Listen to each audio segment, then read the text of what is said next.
Avec notre correspondant, Lamine Ba.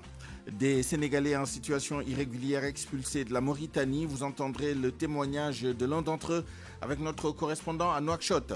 À suivre notre dossier du jour sur le vol de bétail. Malgré la criminalisation, le phénomène ne ralentit pas. Dans ce journal, nous irons à l'aéroport international Blaise Diagne au lendemain de l'annonce d'un plan social avec le licenciement de quelques 500 agents annoncé hier par le directeur général de l'AIBD. Dans notre rubrique Point de vue, nous prendrons prétexte de l'annonce d'un recrutement de 3 à 4 000 agents de santé d'ici 2029 pour débattre de la gestion des ressources humaines dans le secteur de la santé et de l'action sociale. À la mise en onde, Abdoulaye Diop.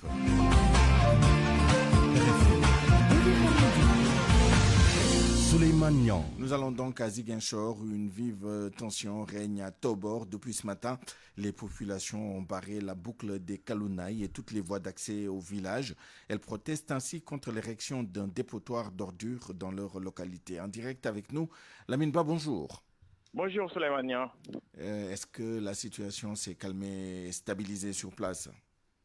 La situation est toujours tendue, Souleymane, sur la boucle des Kalounaï où au moins une cinquantaine d'éléments de la gendarmerie sont déployés pour tenter de dégager cette voie principale qui mène vers Marsassoum à partir de Tobor. Il faut dire que des femmes et des jeunes aujourd'hui sont levés depuis le matin pour bloquer les voies d'accès du village, mais ainsi que la boucle des Kalounaï pour protester contre l'érection d'un dépotoir d'ordures autorisé par la commune de Niamon, où se trouve bien sûr le village, la commune de Niamon où se trouve le village.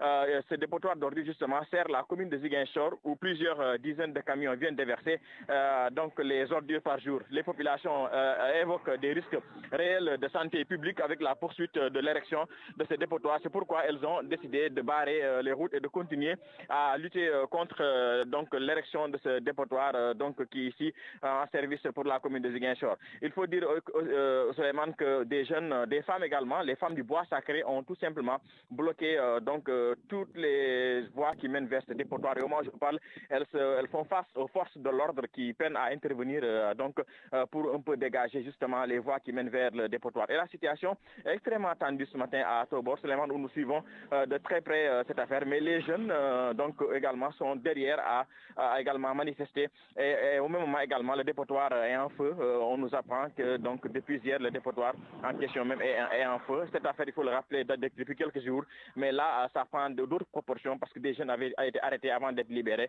Mais la situation est de plus en plus compliquée à Tobor, où si les autorités ne prennent pas leurs responsabilités, ça risque de dégénérer. Merci, Lamine Ba. Nous allons dans le département de Bakel à Diabougou, village aurifère situé dans ce département. Un éboulement d'un puits d'orpaillage a fait un mort hier aux alentours de 19h45. D'autres détails avec Papousseinou Diallo. Les populations de Diabougou situées dans le département de Bakel sont sous le choc causé par l'exploitation artisanale de l'or qui continue d'endeuiller les familles dans ce site d'orpaillage. C'est hier dimanche aux environs de 19h45 que l'orpailleur Jean-Marie Togola d'origine malienne, âgé de 38 ans, après avoir fini de travailler dans un puits, a décidé de remonter avec l'aide d'une corde. Mal lui en a pris puisqu'il a fait une mauvaise prise. La victime s'est alors retrouvée au fond du puits. Dès l'annonce de la nouvelle, tous les autres orpailleurs de la contrée ont fait le vide autour de leur site pour venir prêter main forte à l'orpailleur en danger et déclencher les recherches. Il a fallu l'arrivée des sapeurs-pompiers accompagnés des éléments de la brigade territoriale de Kenyaba pour extraire le corps sans vie du Malien. Après constat, le corps sans vie a été acheminé à la morgue de l'hôpital. Une enquête est déjà ouverte pour déterminer les véritables circonstances du drame. Tambacounda, Papousseinou Diallo, Radio Futur Média. RFM, l'info, c'est ici. L'info, c'est ici. La situation est toujours difficile à l'aéroport international Blaise Diagne. Les travailleurs sont dans l'attente des licenciements annoncés pour redresser la boîte surchargée, selon le directeur général. Les délégués des syndicats qui ont assisté à la réunion de Sali avec la direction disent être conscients que les licenciements sont inévitables, mais ils plaident pour un accompagnement complet du personnel des Matidiens. Les licenciements annoncés à l'aéroport international de Diass continuent de faire réagir les travailleurs. Les syndicalistes semblent être impuissants face à cette situation. Mamadou Ndiaye, délégué du personnel de AIBD. C'est normal, c'est comme partout. Dès que vous attendez que tu vas perdre tes droits, dès que je suis arrivé ce matin au sein de l'AIBD, tout le monde m'appelle, du chauffeur au gardien, au cadre, tout le monde m'appelle parce que c'est le droit. Parce qu'un emploi, c'est un truc dur. Les départs sont donc inévitables, mais il faut que ces licenciés bénéficient de tout l'accompagnement qu'il faut, ajoute-t-il. Il faut qu'on encadre les gens qui doivent partir. De le préparer, c'est important de le préparer, de parler avec eux. C'est à cause de ça qu'on a fait cette assemblée générale à Saly pour discuter ensemble avec tous les partenaires sociaux comment on fait pour accompagner les gens qui doivent quitter cette boîte. Le directeur général de l'aéroport international de Diass, Cheikh Bamba Dièye, avait annoncé l'installation d'un comité ad hoc dès aujourd'hui.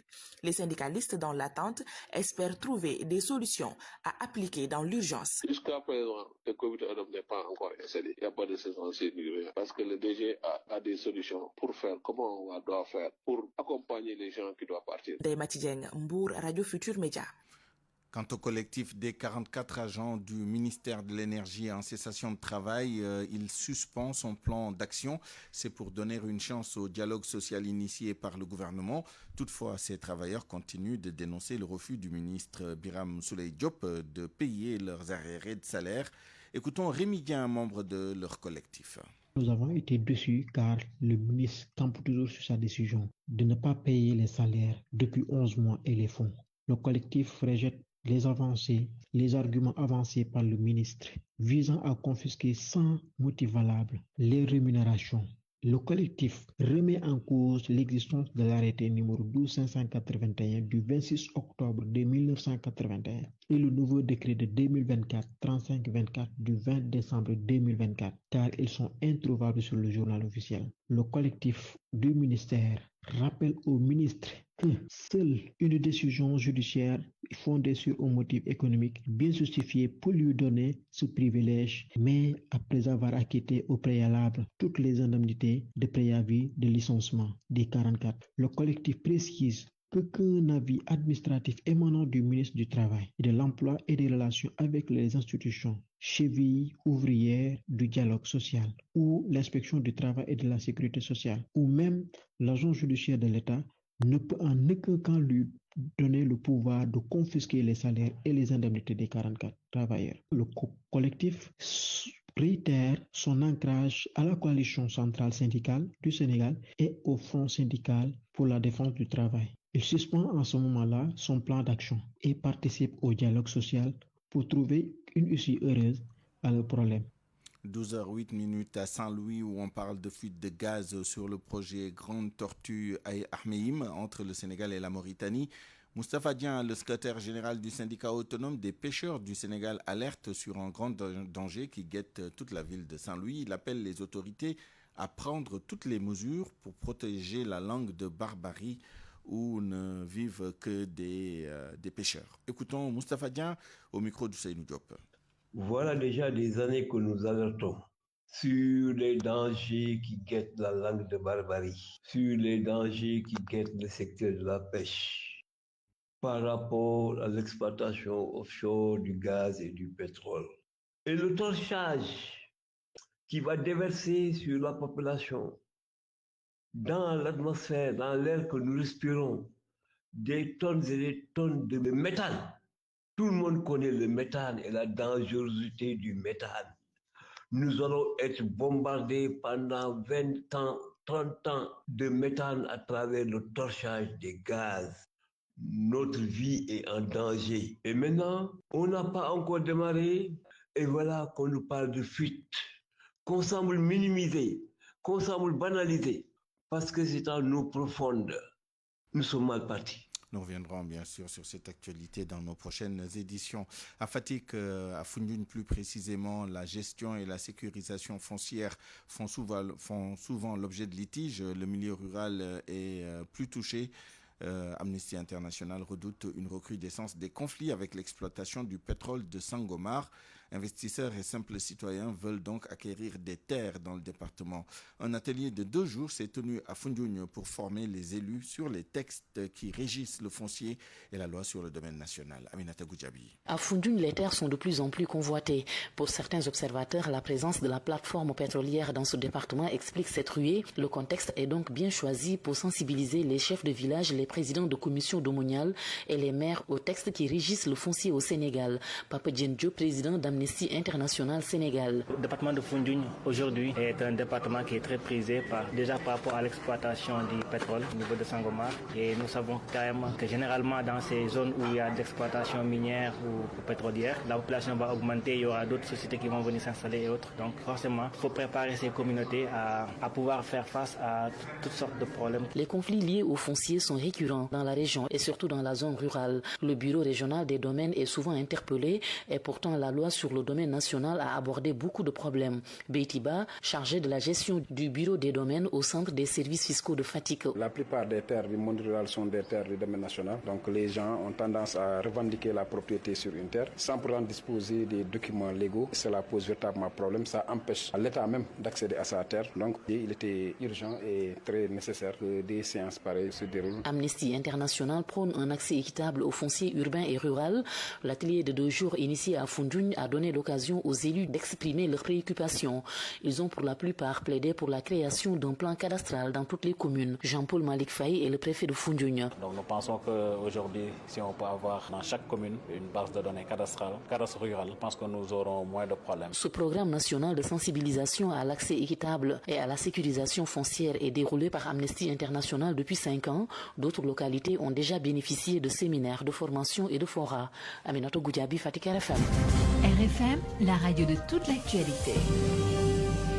En Mauritanie, des Sénégalais arrêtés et reconduits à la frontière, des Sénégalais en situation irrégulière. Ils sont donc reconduits par dizaines à la frontière. Lors de la récente visite à Nouakchott du Premier ministre Ousmane Sonko, les autorités mauritaniennes avaient pourtant promis une formule assouplie pour l'obtention de la carte de séjour pour les Sénégalais résidant dans ce pays. Mohamed Diop, notre correspondant à Nouakchott, a pu obtenir le témoignage de l'un d'entre eux. J'ai été arrêté à la cité plage et ensuite amené par la police dans un centre de détention au quartier 5e.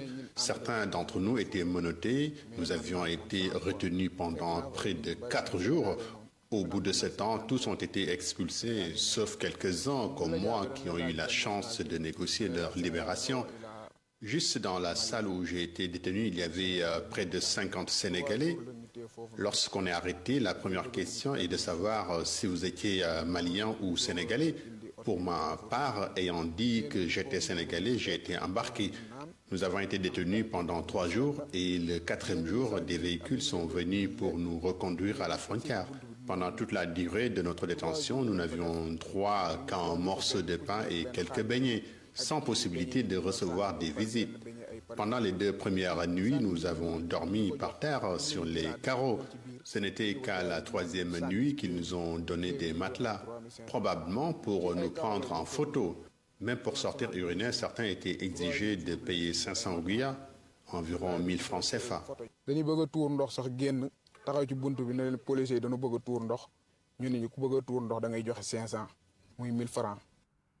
Reparlons maintenant de la coopération judiciaire entre le Sénégal et le Maroc. Entre-aide pour échanger des prisonniers. L'Assemblée nationale prépare une loi devant autoriser le président de la République à ratifier la convention. Quel en est le contenu?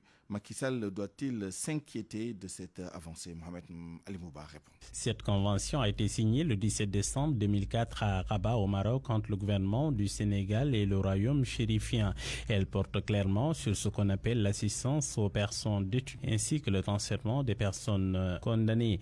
Échange de prisonniers, une coopération judiciaire en bonne et due forme. Question: Macky Sall peut-il être inquiété au terme des dispositions de la loi? Le président de la République ne peut être poursuivi poursuivi que pour haute trahison. Mais problème, la notion n'est pas bien définie. Le cas échéant, lorsque malgré tout, le gouvernement décide de poursuivre, eh bien, il faudra que les membres de la Haute Cour de justice donnent du contenu à la notion pour mettre en accusation l'ancien président. Le rôle central reviendra donc à la commission d'instruction de la Haute Cour, composée exclusivement de magistrats, de faire donc un travail d'interprétation pour nommer carrément les faits constitutifs à ses yeux de la haute trahison. Mais ça pourrait faire œuvre de jurisprudence avec le risque d'être taxé de cours politique. En sortant du champ d'application de la loi, le glissement pourrait signer ce qu'on appelle une insécurité juridique, laquelle pourrait elle-même frapper les autorités actuelles lorsqu'elles quittent le pouvoir. Mais pour El Amat Thiam, juriste de formation, président de Justice sans frontières, il n'y a pas que cet écueil. Parce que là,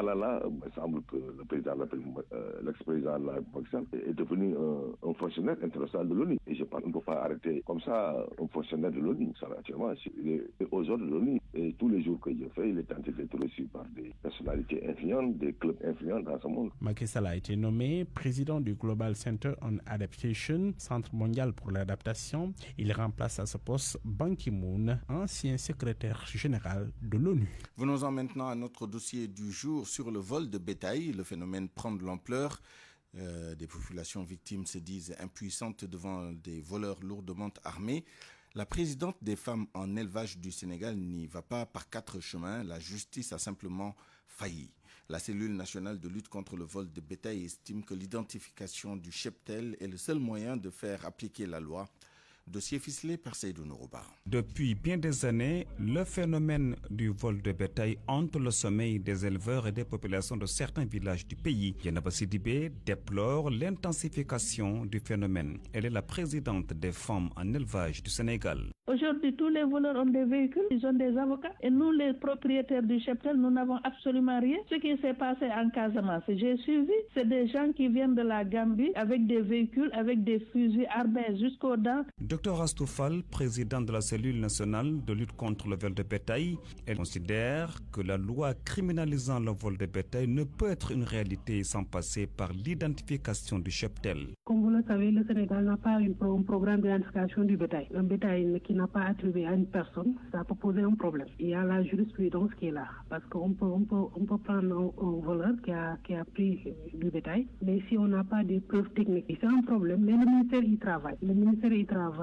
pour trouver un programme national d'identification du bétail. Et cela va permettre au ministère de la Justice de faire l'application de la loi une fois pour toutes. Selon Dieynaba Sidibé, il faut dire la justice n'est pas dure avec ceux qui s'adonnent au vol de bétail. Parce que moi, je suis victime de ce vol de bétail-là. Dans ma région, il y a eu 2 cas. Mon cas et le cas de Goudiri, où jusqu'à présent, le groupe de voleurs n'ont pas été appréhendés. Jusqu'à présent, il n'y a pas eu justice content de cette loi. Le phénomène du vol de bétail fait perdre au secteur de l'élevage au moins 2 milliards de francs CFA par an, selon la cellule nationale de lutte contre le vol de bétail. Plus grave encore, nous souffle Dieynaba Sidibé, présidente des femmes en élevage du Sénégal. La maison des éleveurs a connu des membres voleurs de bétail. Et puis un mot sur les universités publiques qui souffrent de manque d'enseignants et d'enseignants-chercheurs. Pour le recrutement, les syndicats d'enseignants du supérieur ont toujours porté le combat. 70% du personnel enseignant sont des vacataires dans la précarité sans aucune prise en charge. Pourtant, le ministère avait annoncé l'objectif de recruter 1500 enseignants-chercheurs en 2025 et même les tenants du pouvoir actuel en avaient fait une promesse de campagne dès la première année. Ils vivent dans la précarité. Ils sont des enseignants vacataires. Ils représentent 70% du personnel enseignant dans ces universités publiques. Ils enseignent, font des recherches scientifiques, des publications scientifiques. Ils encadrent aussi les étudiants. Ils sont surveillants d'examen et corrigent des copies. Bref, presque tout ce que font les enseignants permanents, sauf qu'eux ne sont pas recrutés et n'ont aucun statut dans ces universités. Ils sont des prestataires et ne sont payés que les heures d'enseignement. Pire, ces enseignants vacataires peuvent rester 10 à 15 mois sans être payés. Après service, il y en a qui ont fait plus de 15 ans de vacations sans jamais être recrutés. À l'UCN, par exemple, l'université Sine Saloum El Hadji Ibrahima Niass, les enseignants vacataires sont à plus de 90% du personnel enseignant. La plupart d'entre eux sont des docteurs. Ces enseignants vacataires ne sont sont représentés dans aucune des instances de l'université. Si par exemple un enseignant vacataire tombe malade, il n'aura aucune prise en charge. Et s'il décède, rien d'officiel de la part de son université. L'enseignant vacataire peut même être renvoyé par son collègue permanent. Le renouvellement de son contrat dépend aussi de ce dernier au nom de l'autonomie des universités. Des sources révèlent que le Sénégal a recruté moins de 500 enseignants sur une période de 10 ans, à part des postes de remplacement. Pour ce qui est du ratio enseignant-étudiant, notre pays en est à 1 enseignant pour 80 étudiants. Alors que l'UNESCO recommande un taux d'encadrement de 1 enseignant pour 25 étudiants lors du séminaire de Sali. Le ministre de l'Enseignement supérieur, de la Recherche et de l'Innovation avait annoncé l'objectif de recruter 1500 enseignants-chercheurs en 2025, dont le but d'aider à stabiliser le calendrier universitaire et de réduire le ratio à 1 enseignant pour 50 étudiants dès cette année 2025, et dont le programme Diomaye Président, les tenants actuels du pouvoir avaient promis de faire un recrutement d'enseignants-chercheurs dès la première année de leur mandat. Mais jusque-là, aucune avancée n'est notée allant dans ce sens. Statu quo qui a fait réagir ces enseignants vacataires qui demeurent aujourd'hui les meilleurs profils pour ce recrutement et qui parlent de surexploitation inqualifiable. RFM. L'actualité internationale. Le journal international avec vous, Fama John. Bonjour. Bonjour Suleiman, bonjour à tous. Une délégation de la CEDEAO forcée de quitter la Guinée-Bissau. L'avis d'un spécialiste. C'est une situation certes déplorable, mais ne peut nullement fragiliser l'organisation. C'est en tout cas l'avis du docteur Diouf, Moustapha Diouf. Il est magistrat, auteur du livre La CEDEAO entre interétatisme et supranationalité. On l'écoute. J'avoue que je me garderai de dire que la situation qui s'est passée, la manière dont la mission de la CEDEAO s'est achevée en Guinée-Bissau pourrait fragiliser la CEDEAO, en ce sens que ce n'était pas pour elle-même qu'elle était partie, et il suffit aussi de rappeler le contexte, c'est-à-dire que c'est le calendrier électoral qui pose problème en Guinée-Bissau. Les acteurs ne s'entendent pas. En principe, le mandat de l'actuel président devrait se terminer ce 27 février passé. Il l'a prolongé pour le 30 novembre 2025, quand bien même la Cour suprême de la Guinée-Bissau elle-même parlait de 4 septembre. Donc, je pourrais dire que pour la CEDEAO, la fin de la mission,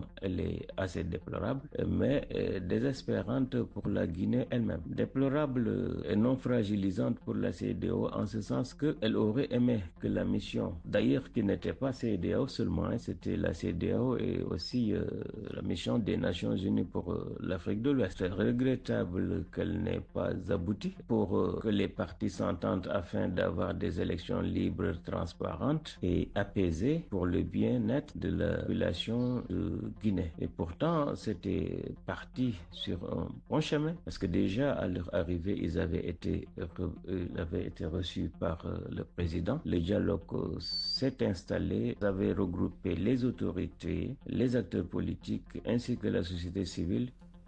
Présidentielle en Côte d'Ivoire, Alassane Ouattara, candidat de son parti.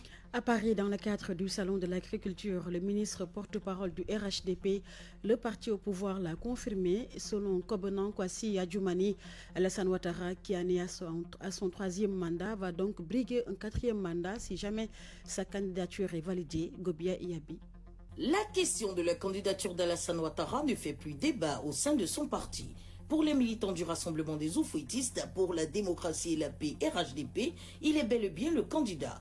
Le ministre d'État, ministre de l'Agriculture et porte-parole du parti au pouvoir, Kobenan Kwasi Adjoumani, l'a réitéré sur les antennes du confrère à France 24. Tous les militants du RHDP sont unanimes. Leur candidat s'appelle Alassane Ouattara. Nous attendons sa réponse. Les Ivoiriens veulent que le président Alassane Ouattara soit leur candidat, parce que le président Alassane Ouattara est une garantie pour notre propre sécurité, une garantie pour la stabilité du pays. En tout cas, nous prions Dieu Tout-Puissant qu'il lui donne la force, qu'il lui donne la santé, afin qu'il continue de diriger la Côte d'Ivoire. Si Alassane Ouattara himself continue d'entretenir le suspense autour de sa candidature au présidentiel d'octobre prochain, les cadres de son parti sont formels. Il est le candidat naturel et unique. Ces dernières semaines, des cérémonies d'hommage éclatées à Alassane Ouattara ont eu lieu dans le pays afin de galvaniser les troupes pour la victoire de leur champion. L'opposition, quant à elle, continue de réclamer un dialogue politique avec le gouvernement et la révision de la liste électorale avant octobre prochain. Gobia Yabi, Abidjan, RFM. Au Cameroun, maintenant, pour terminer ce journal international, les autorités ont ordonné une vaste opération de fermeture des églises illégales. La mesure touche notamment les églises dites de réveil n'ayant pas obtenu le décret présidentiel pour être fonctionnel. D'après le gouvernement, plusieurs dérives allant jusqu'à l'extorsion de fonds sont enregistrées au sein de ces églises. Sodetiam. Depuis juillet dernier, le ministre de l'administration territoriale, en collaboration avec les chefs de village, de quartier et de blocs, les services de renseignement ont mené des enquêtes sur les promoteurs des églises de réveil et leurs activités. 188 lieux de culte illégaux ont été mis sous scellé au grand désarroi des fidèles. Mais ce sont 615 chapelles et paroisses qui ont été recensées dans l'arrondissement de Yaoundé 4. Les autorités administratives évoquent des cas d'abus sur les fidèles. Aussi, la nuisance sonore. Selon le ministère de l'administration territoriale, seules 47 associations religieuses sont autorisées à exercer au Cameroun. Mais de récentes statistiques font état de plus de 3 millions de Camerounais, membres des églises de réveil. La plupart de leurs promoteurs sont dans l'illégalité, selon Paul Atanga Ndji, ministre de l'administration territoriale. Merci Sodetiam. Voilà Souleymane, c'est tout pour ce journal international. Merci Famadion. RFM Sport.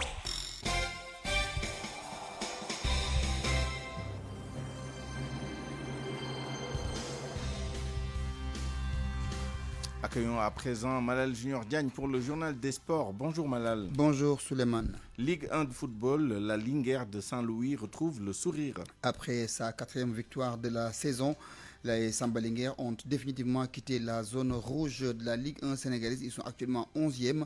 Une situation qui permet aux supporters et aux autres dirigeants du club de pouvoir mieux préparer la deuxième partie du championnat national. Mais comment expliquer ces bons résultats depuis l'arrivée d'Amara Traoré? Baye Diagne, journaliste sportif à Saint-Louis, répond à la question. La Linguère de Saint-Louis, il faut dire que l'équipe a dû attendre la 9e journée pour obtenir sa première victoire en championnat. Et donc le club flirtait avec le bas du tableau. Mais depuis l'arrivée d'Amara Traoré sur le banc, nous avons vu une autre dynamique. L'esprit de la gagne a commencé à s'installer chez les Samba Linguère, surtout chez les joueurs. Peut-être c'est la touche personnelle de l'ex-sélectionneur des Lions qui dirige des séances d'entraînement et qui est sur le banc lors des matchs. Sur les 4 derniers matchs en championnat, les Saint-Louisiens n'ont perdu qu'une seule fois. C'était contre Walidan qui est dauphin de Gorée, qui est leader. Ils ont gagné 3 fois, mais en tout cas, la touche Amara Traoré a commencé à faire ses effets. Les joueurs retrouvent le moral, le fighting spirit qui est l'ADN de la Linguère est revenu, mais cela ne surprend pas connaissant l'homme. Basketball Africa League, Amadou Harouna veut aller loin avec l'AS Ville de Dakar. Après avoir décidé de compétir sous les couleurs de l'équipe municipale de la ville de Dakar pour la 5e saison, le joueur Amadou Arona s'est confié à Sodetiam. Là, il a exprimé toute son envie, mais également sa volonté d'aider l'AS Ville de Dakar à réaliser un bon parcours pour une première participation. Sodetiam.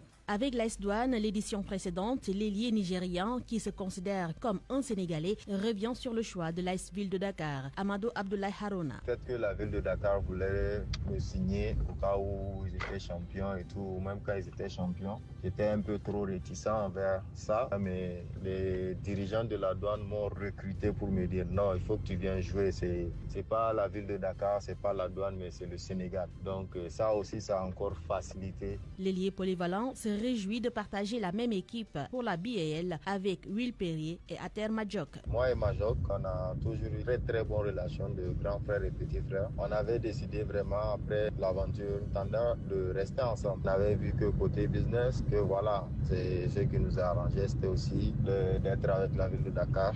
Les dirigeants, ils ont vraiment mis tous les dispositifs en place pour aussi qu'on soit avec la ville de Dakar. Par exemple, Will Perry, j'ai jamais joué avec lui. J'étais encore avec Ferravio de Mabouk. Il y avait une saison où il avait même essayé de me recruter pour jouer là-bas. Et depuis lors, on a gardé contact, on parle, on s'entend très bien. Un super joueur, son résumé parle de lui-même. Amadou Abdoulaye Harona se dit s'attendre à une conférence très relevée vu leurs adversaires. Conférence qui va être à un niveau vraiment élevé avec les champions en titre, Petro et aussi Monastir qui était aussi champion en 2022 et même les Creole Stars que moi j'ai eu à jouer contre eux à la Road to Bell. Mais maintenant il faut d'abord attendre et voir les équipes et pas toujours les meilleures équipes sur papier qu'ils gagnent, mais les meilleures équipes sur le terrain. Amadou Abdoulaye Harona compte mettre son expérience à profit pour aider l'AS Ville de Dakar à atteindre ses objectifs. Le Tolak pour finir avec l'équipe nationale du Sénégal en regroupement pour préparer ce tournoi prévu du 6 au 8 de ce mois. Ce sera à Abuja au Nigeria. L'équipe nationale du Sénégal est composée de 3 lutteurs et de 2 lutteuses. Il s'agit de Ngagne Sen dans la catégorie des 120 kg, Tony Junior dans la catégorie des 100 kg, Siri Samben dans la catégorie des 85 kg et de Khadija Sow pour les 76 kg et de Safiatou Goudjabi pour les 66 kilos, l'équipe nationale du Sénégal, donc en regroupement déjà à l'arène nationale à Pékin-Souleymane. Et tout le monde est là. Merci beaucoup, Manel Junior Diagne. La revue de presse avec Mohamed Ali Mouba. Bonjour. À la une, nouvelle dégradation de la note souveraine du Sénégal. Notre pays continue de plonger en dessous désormais des standards, constate le quotidien. Après Moody's, c'est au tour de Standard & Poor's de dégrader encore la note sénégalaise. Avec ce B octroyé par l'agence américaine du Standard & Poor's, le Sénégal va devoir emprunter à un taux d'intérêt plus élevé qu'auparavant. Le journal constate que l'agence de notation n'est pas optimiste quant à un redressement rapide de la situation avec des inquiétudes sur la soutenabilité de la dette alors que les intérêts atteindront 20% des recettes en 2025 contre 14% en 2024. Commentaire de sucré salé du quotidien, eh bien il s'agit des mauvaises notes d'une décision du Premier ministre. À quand la fin de la descente aux enfers, s'interroge le commentateur. En tout cas, le Sénégal doit maintenant trinquer entre les dégradations successives de ses notes. La situation devient invivable pour l'État et ses citoyens. On évoquera l'irresponsabilité du régime actuel comme argument de défense sans doute, mais la paupérisation en cours de plusieurs couches de la population est une triste réalité. Ce n'est pas une vue de l'esprit, mais une réalité palpable, même si l'État tente de décrocher un pacte social pour calmer les travailleurs. Circuler à Dakar, il n'y a plus rien à voir, même les embouteillages disparaissent, énonce sexuellement la publication. Double dégradation de la note du Sénégal, hausse des prix, le Sénégal à fond dans le dur, écrit Walfadjri. Près de 600 agents menacés de licenciement à AIBD, Sud Quotidien allait faire. Pour sa part, le marché en cette période de Ramadan, le confrère note que Gorgorlou fait face à un Ramadan sous pression. Une dame sort de ses gongs et confie au journal ce qui suit. L'an dernier, c'était le même scénario, mais avec cette crise financière, je crains le pire. Avant, je pouvais acheter du poisson, de la viande et des légumes pour faire un bon repas. Maintenant, je dois choisir soit le poisson, soit les légumes. Elle estime que la pression du Ramadan ne devrait pas être aussi pesante pour les ménages. C'est un mois béni, un mois de partage et de prière, mais à cause de cette crise, au lieu d'être un moment de recueillement, c'est devenu un stress permanent. Comment nourrir la famille, où trouver l'argent, on ne sait même plus quoi faire, dénonce encore Madame Ndoura. Avec l'arrestation de Farbangom, Sourça est allé dans le Bosséa. Avec l'emprisonnement du maire des Agnam, les populations sur place risquent d'être sevrées de ces aides sociales en période de Ramadan. Entre 2000 et 3000 foyers bénéficiaient des kits alimentaires en pareille circonstance. Pour ne rien arranger à cette galère, nos confrères informent ce matin que AIBD s'apprête à mettre à la porte des centaines de pères de famille. La direction parle de plan de sauvetage, écrit le journal Les Échos. Vers un licenciement massif de 500 travailleurs, avertit l'AS. La PS s'est exprimée hier sur la situation sociopolitique du pays, les vagues d'arrestation. Maître Oumarium avertit Ousmane Sonko, vous serez responsable de tout ce qui pourrait arriver à Farbangom. Dans le journal L'Observateur, Maître Youm de dire il a déposé devant le juge et l'administration pénitentiaire un rapport circonstancié qui établit clairement ses problèmes de santé. Ce n'est pas un crime d'être riche, c'est la loi qui l'oblige à faire par ailleurs un cautionnement. Maître Youm de tomber alors à bras raccourcis sur le porte-parole du gouvernement qui a qualifié Macky Sall de chef de gang. Pour Maître Youm, la sortie de Saré est simplement d'une vacuité inadmissible. Nous restons avec l'observateur qui informe que Moustapha Diop risque de suivre les pas de Farbangom, bientôt appelé au pôle judiciaire financier. La levée de l'immunité parlementaire de l'homme devrait être actée. Débat juridique sur le caractère tardif ou encore envisageable du renoncement à son inviolabilité. Le journal Le Témoin note qu'après les emprisonnements des hommes d'affaires et des figures politiques à qui le tour s'interroge le confrère. Sur sa note, en tout cas, que Macky est dans le viseur du nouveau régime, il est en danger. Oui, après que le ministre Moustapha Sarré a taxé Macky de chef de gang et l'a menacé d'emprisonnement, les membres de l'intercommission sont convoqués en réunion le lundi 3 mars, aujourd'hui même, selon un communiqué de l'institution publié notamment hier dans les pages Facebook de plusieurs responsables du parti. La dite intercommission est constituée par la commission des affaires étrangères, des Sénégalais de l'extérieur et de l'intégration africaine et la commission des lois, de la décentralisation, du travail et des droits humains. À l'ordre du jour, l'examen du projet de loi numéro 03-2025 autorisant le président de la République à ratifier la convention entre le Sénégal et le Maroc sur l'assistance aux personnes détenues et le transfèrement des personnes condamnées, signé le 17 décembre 2024 à Rabat au Maroc. Bonne nuit à tous.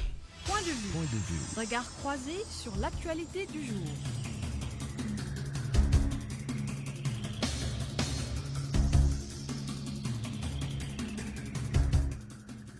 – 12h36, bienvenue dans notre rubrique Point de vue.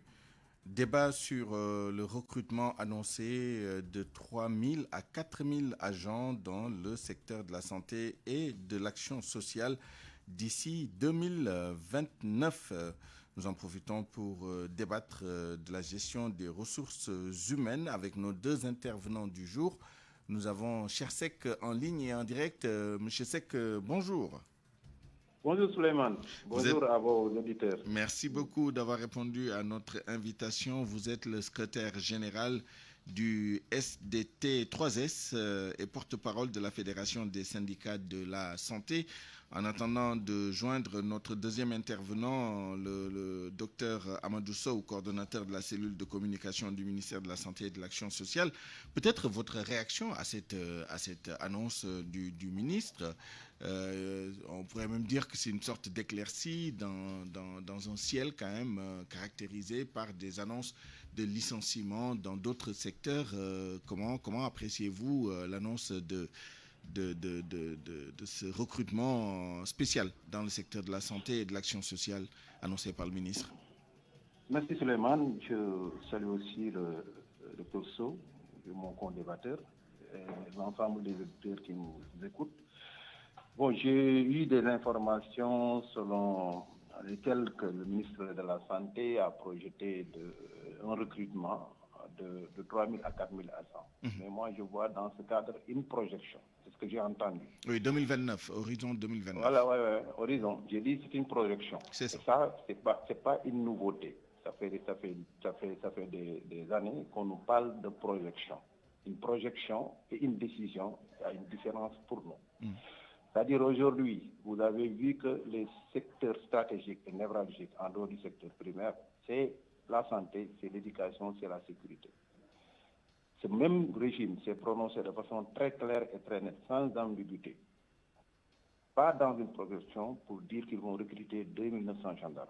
On a dit que ce n'est pas une mauvaise chose, c'est une bonne chose, c'est pour des raisons de sécurité. Ce même régime a récemment déclaré de façon très officielle, et d'ailleurs même on a lancé l'avis pour le recrutement de 2000 enseignants. C'est une très bonne chose parce qu'il faut assurer l'éducation de nos enfants. Mais ce régime ne s'est pas prononcé de façon très claire et très nette sur le recrutement des agents de la santé et du secteur social. Suleiman, nous sommes 44 000 agents qui travaillent dans le secteur de la santé et de l'action sociale, tout corps confondu, de la carte de santé jusqu'aux établissements publics de santé le plus élevé. Mais parmi ces 44 000, vous savez, il y a combien d'agents que l'administration publique paye? Ils font moins de 10 000.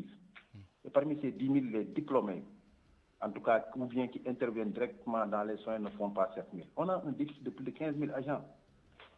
Aujourd'hui, c'est la contractualisation. C'est-à-dire, on a presque plus de 5 000 agents qui aujourd'hui sont contractualisés par ce même ministère. ils sont des médecins, ils sont des infirmiers, ils sont des sages-femmes. Je dis des diplômés d'État, ou bien des assistants infirmiers. Allez dans toute la zone du Fouta jusqu'au sud, 70%. C'est pas trop faible. Allez à Salemata, 70%. Allez à Saraya, 70% du personnel est contractuel.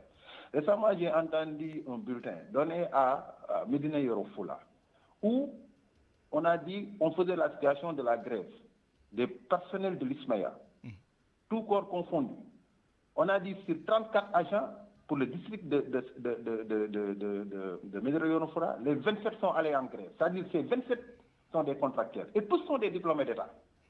Dans un État qui te dit que je veux assurer une couverture sanitaire universelle.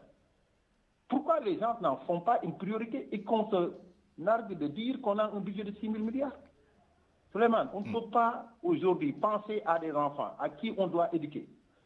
L'éducation des enfants dans le milieu scolaire sénégalais, c'est à l'âge de 6 ans.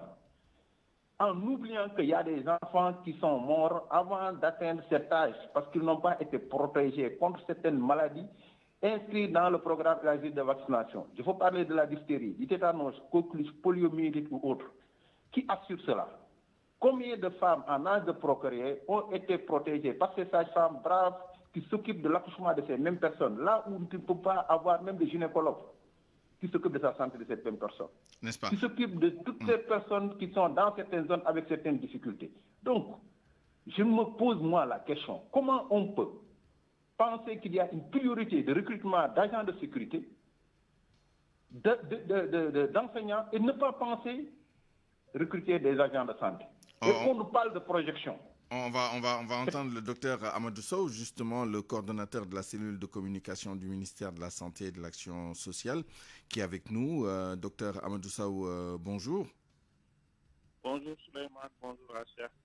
Alors, vous l'avez peut-être entendu sur la première question, qui était la réaction des syndicats à l'annonce par le ministre de la Santé et de l'Action sociale hier d'un plan ou d'un programme de recrutement de quelques 3 000 à 4 000 agents d'ici 2029, un plan donc quinquennal. Est-ce que vous pouvez revenir sur cette annonce, nous dire un tout petit peu quelle est la structure du personnel qui va être recruté et comment tout cela sera étalé sur le temps, puisque c'est sur 5 ans, ça fera une moyenne de 600 à 800 recrutements par an, moyenne donc. Et qu'est-ce que ça représente par rapport au déficit et aux besoins de recrutement d'ici là?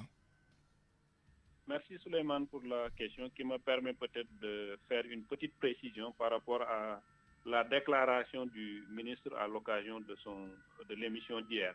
Effectivement, il a parlé dans le sens de besoins, en termes de besoins que nous avons dans le secteur. Il a annoncé un chiffre de 3 000 à 4 000 qu'il faudrait peut-être recruter pour combler le gap. Et ça, même, je précise que c'est en termes de besoins, mais même ce chiffre est appelé à évoluer parce qu'effectivement, globalement, nous, on a, à travers les ressources humaines, ce besoin, ce gap a été évalué et que les chiffres peut-être évoluent selon maintenant les considérations.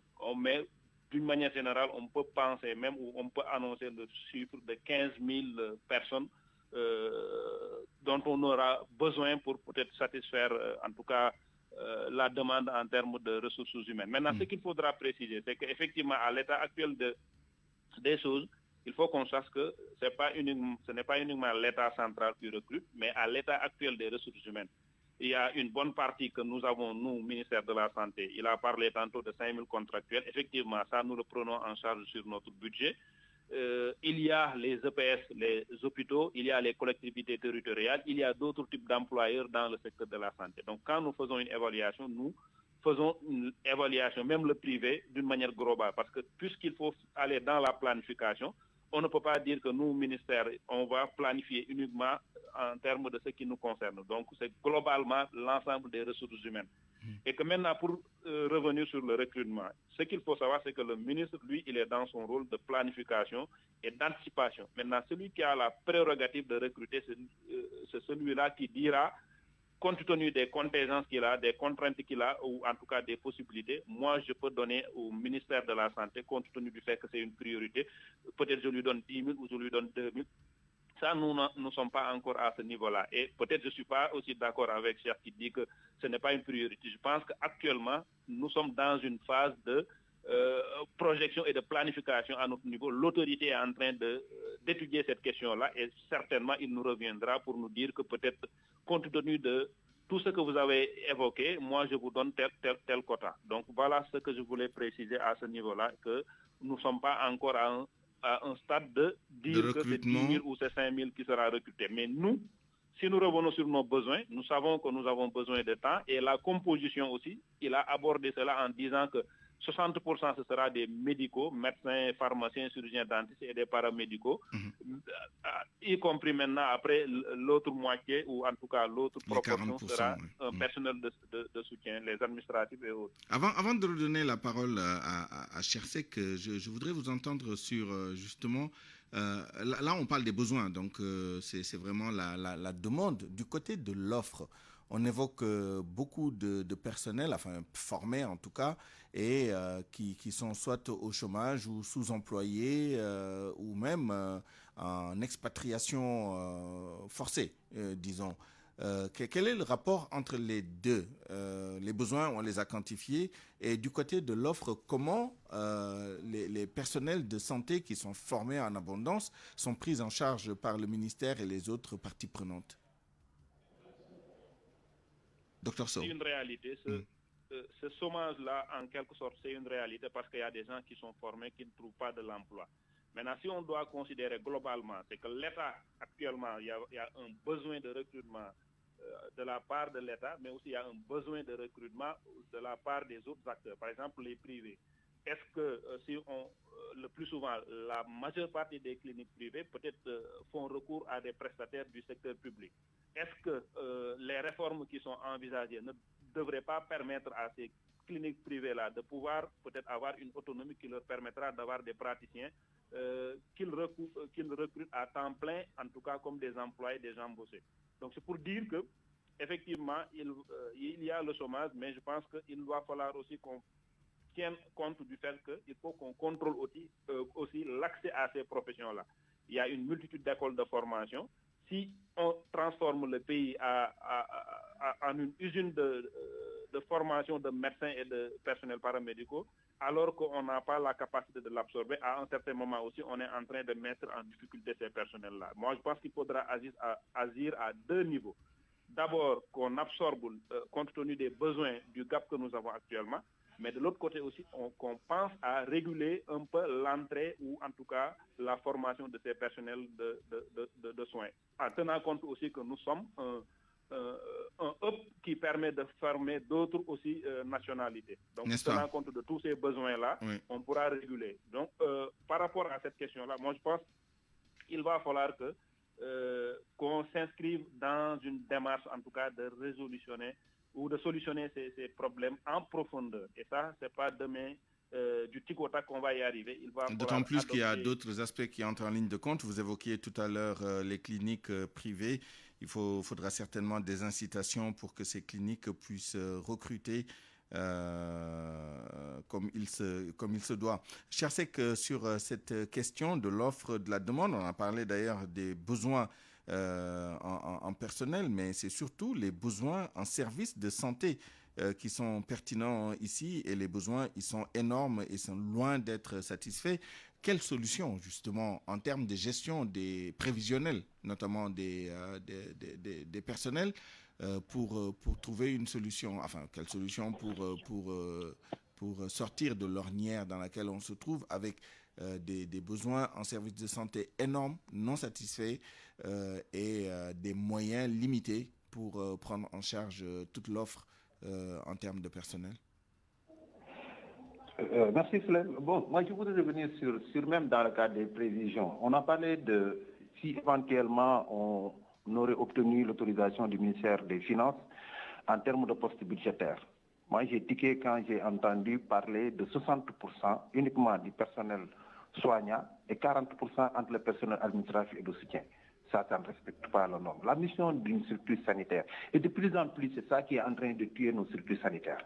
C'est-à-dire qu'on est en train de créer des cadres administratifs et autres, alors que notre principale mission, c'est de soigner d'abord des malades. Donc, moi, je dis, il faudra qu'il revoie aussi à ce niveau. C'était une parenthèse. Vous pensez que 60-40, c'est déséquilibré, qu'il faudrait plus de personnel médical et paramédical au détriment du personnel administratif? On a 18 corps de soins. Aujourd'hui, 18 corps, je vous dis, de soignants. Vous allez dans un hôpital, vous allez dans un service, on vous dit, sur les 10, vous prenez les 6 qui sont des soignants, les 4 qui sont des administrateurs, presque la moitié. Si vous prenez un, c'est 50-50. C'est pas ça les normes. Je pense qu'il faut revoir. Notre mission, il faut qu'on arrête cette bureaucratie. Notre mission, c'est de soigner. Je n'ai rien contre le personnel administratif, mais il faut qu'on équilibre. On est dans des structures hospitalières où maintenant, partout, il y a des bureaux, il y a des salles ou quoi que ce soit, alors que le personnel soignant est très insuffisant. L'autre problème, c'est la disparité entre les spécialités. Nous avons des spécialités où on a suffisamment de personnel et des spécialités où il y a quand même un déficit assez important. Mais c'est la vérité. Moi, je parle de mon corps. Moi, je suis physiothérapeute. Actuellement, allez à Kédougou, il n'y a pas un seul kiné pour la prise en charge quand vous faites un traumatisme, en tout cas, ou bien un problème médulaire, si vous avez une tétraplégie, ou bien si vous faites un accident vasculaire cérébral, mais vous êtes obligé d'aller à 250 km. Le seul qui est là-bas, c'est un retrait qu'on a eu à prendre. À Ziguinchor, actuellement, à l'hôpital régional, on est obligé de prendre un retraité. Pour ça, à Sédhiou, il n'y en a pas. Pour toutes ces régions. Donc, non seulement ici, dans l'administration publique ou dans la formation, nous ne faisons même pas 80 ou 100. C'est valable dans les autres corps. Et c'est ça la vérité. Et de plus en plus, on a tendance à oublier que notre priorité se trouve à ce niveau. Maintenant, dans la perspective, c'est d'abord dans le cadre de la formation de ces besoins et de les identifier. D'abord, on a 6 centres régionaux de formation en matière infirmière ou de sage-femme. On a presque 6 IFR en santé. Aujourd'hui, même dans les régions les plus périphériques, parfois tu entends dans cette zone, on te dit on a un problème parce que le seul gynécologue qui était là-bas est parti. Vous avez vu le drame qui était passé à Kédougou parce qu'il n'y avait qu'un seul gynécologue qui pratiquement travaillait du matin au soir. Il était surchargé. Mais quand un scandale arrive, immédiatement c'est lui qu'on envoie à l'abattoir. Alors que ce sont des personnes qui n'ont même pas de vie de famille, qui se sacrifient. Chersek, malheureusement, c'est un débat qui nécessite un cadre beaucoup plus large, tant toutes les questions que vous avez évoquées, Dr Amadou Sow et vous, sont chacune d'entre elles de ces dimensions du débat importantes. Mais vous aurez l'occasion de développer davantage dans la partie Wolof de ce débat. Ce sera tout à l'heure. En tout cas, merci à tous les deux d'avoir pris part à ce point de vue. Il est 12h52 et c'est la fin de cette édition que je vous remercie d'avoir suivi. Merci à toute l'équipe qui l'a préparée et réalisée. El Hadj Ndiogou Diène à la rédaction en chef, Mamas Toukan à la réalisation, à la mise en onde, Abdoulaye Diop, Aliouba à la production. Retrouvez El Hadj Ndiogou Diène à 13h pour le grand journal en Wolof. D'ici là,